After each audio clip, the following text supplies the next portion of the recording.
I feel like I'm losing my mind. Is everybody in the world blind? Please Lord give me a sign, a sign. Halo guys, welcome back to my channel. Di video kali ini kita akan kembali melanjutkan video di part 1 sebelumnya ya. Dimana di video sebelumnya kita sedikit mereview sejarah dan cerita relief di monumen utama di Makam Juang Mandor.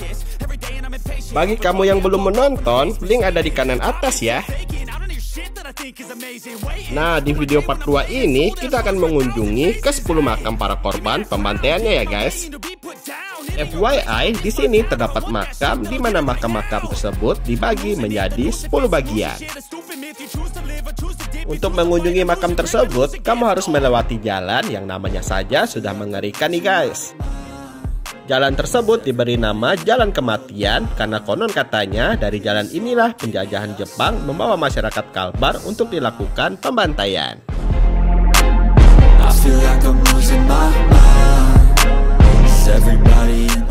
Dapat teman-teman lihat sendiri kalau jalan ini terlihat sangat sepi sehingga menimbulkan aura yang sedikit menakutkan. There's no mercy in this world, just hunger-thirsty persons in different versions, each new update that shit worsens. Why? Kita tiba di makam yang pertama. Disinilah salah satu tempat di makamnya 21.000 lebih korban pembantaian mandor berdarah ya.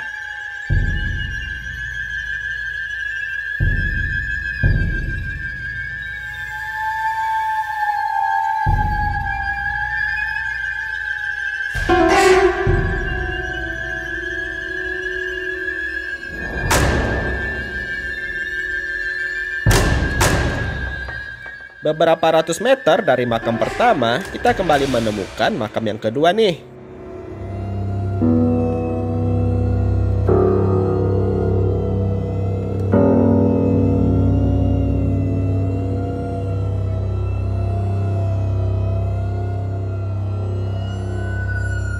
Seperti inilah penampakan makam yang kedua ya guys.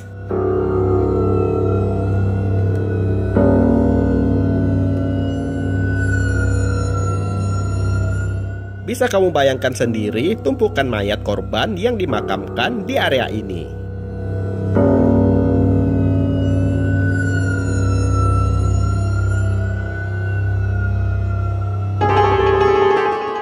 Selanjutnya kita mengunjungi makam ketiga dan keempat. Area makam ketiga dan keempat ini bersebelahan ya guys.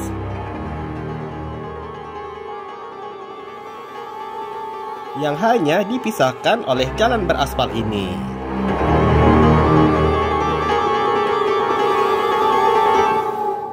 Bentuk bangunan dari semua makam ini terlihat mirip ya guys. Makam 1-9 dibuat mirip karena ke-9 makam itu adalah makam masyarakat biasa. Masyarakat sipil yang tidak tahu apa-apa ikut menjadi korban keganasan penjajahan Jepang pada saat itu.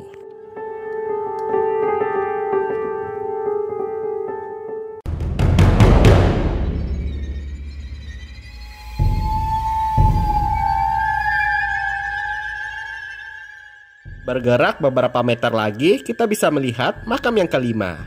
Dan seperti inilah penampakannya.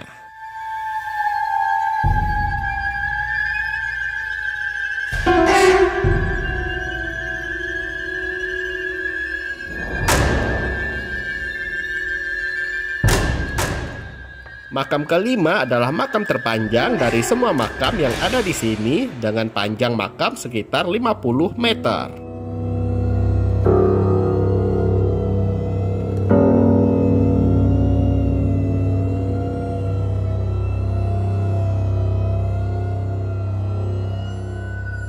Dan yang ini adalah makam yang ke-6.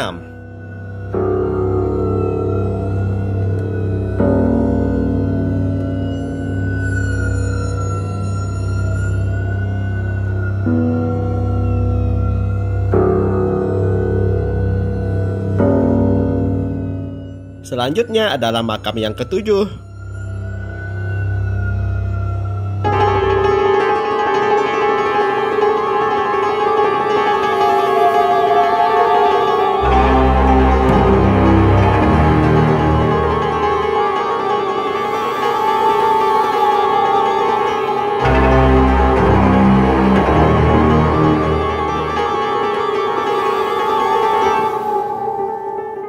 antara makam ke-7 dan ke-8 ada area yang lapang dan luas. Diduga disinilah tempat eksekusi yang dilakukan penjajahan Jepang terhadap masyarakat di Kalimantan Barat.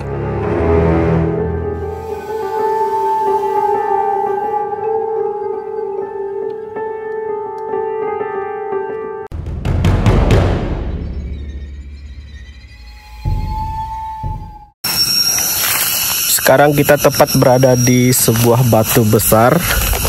Tempat ini diduga sebagai tempat eksekusi para masyarakat yang dilakukan oleh penjajahan Jepang ya guys. Kita lihat di sini ada sebuah tempat. Tempat ini diduga tempat pembantaiannya. Kalau teman-teman pernah membaca sejarah, di sini ini pembantaiannya itu sangat sadis ya guys. Pembantaiannya itu kepala manusianya itu dipenggal pakai pedang katana gitu. Pedang katana tuh kayak pedang samurai khas Jepang. Jadi korbannya tuh dipenggal tepat di sini. Selain pembantaian dan menggunakan katana yang kepalanya dipenggal tadi, pembantaiannya juga berupa mulut dari masyarakat di Kalimantan Barat itu dimasukin selang air gitu guys. Jadi selang airnya dimasukin ke mulut secara terus-menerus sampai korbannya itu meninggal gitu. Penyiksaannya sangat sadis. Sadis banget. Kejam.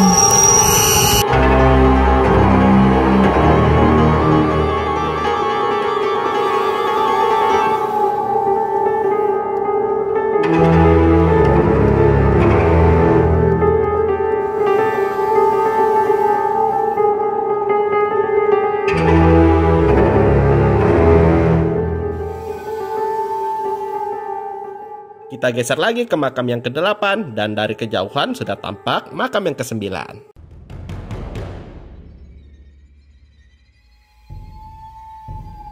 Dari semua makam, tampak bangunannya sangat mirip. Tidak ada perbedaan yang cukup besar, kecuali makam yang ke-5 tadi, yang tampak lebih besar, memanjang ke belakang.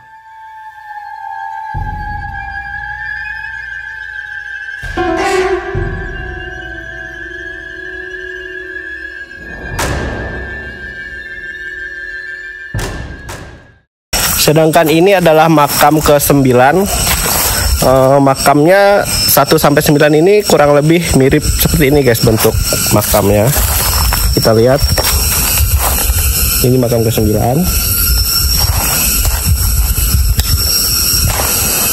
Makam 1 sampai 9 ini ya kurang lebih seperti ini.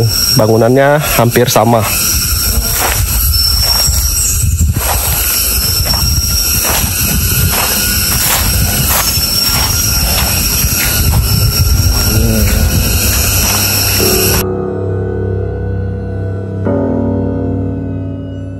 Beberapa langkah dari makam ke-9, kita tiba di makam yang ke-10. Dari sekian makam yang ke-10 inilah yang paling istimewa ya guys. Karena makam yang ke-10 ini adalah makam raja-raja dan makam orang yang berpengaruh di Kalimantan Barat.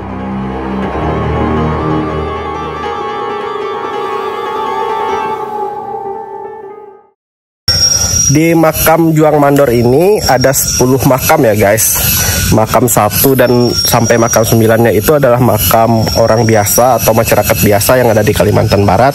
Sedangkan makam yang ke-10 ini adalah makam para raja atau orang yang berpengaruh di Kalimantan Barat. Jadi ini makam yang ke-10-nya guys. Dari bentuk bangunannya lebih istimewa. Pagarnya dicat warna kuning seperti gerbang-gerbang di istana raja. Nah, disinilah makam-makam raja pejuang kemerdekaan di Mandor. Di makam yang ke-10 ini kita tidak bisa masuk karena makamnya dikunci ya. Dari bentuk bangunannya tampak terlihat jauh berbeda dari makam 1 sampai 9. Makam ke-10 ini sekelilingnya dipagari dan tidak sembarangan orang bisa memasukinya. Yang menarik di makam Juang Mandor ini, kita bisa lihat hutannya masih sangat alami, masih sangat asri. Terdengar suara-suara burung. Ini menandakan kalau hutan ini sangat alami. Jadi kalau teman-teman ke sini, selain kalian bisa berziarah ke makamnya, kalian juga bisa menikmati alamnya, guys. Jika kamu sedang berada di Kalimantan Barat, khususnya di Kabupaten Landak, tidak ada salahnya kamu berziarah ke makam Juang Mandor ini ya guys. Karena kita bukanlah siapa-siapa di zaman sekarang ini tanpa adanya perjuangan nenek moyang kita di masa lalu dalam usaha mengusir para penjajah. Kita panjatkan doa untuk para korban penjajahan, semoga semua arwahnya diterima di sisi Tuhan. Terima kasih sudah menonton video ini, semoga video ini bermanfaat untuk kita semua. Tetap pantengin channel Rio Kandu Vlog ya, karena saya akan kembali dengan konten-konten menarik lainnya. Sampai jumpa lagi di video berikutnya. See ya!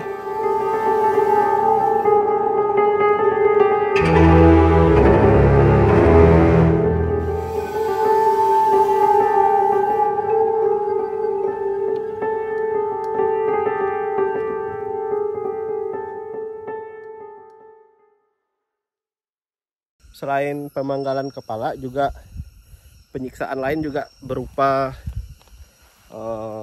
mulut masyarakat yang di Pontianak di 10 ini adalah makam para raja yang selain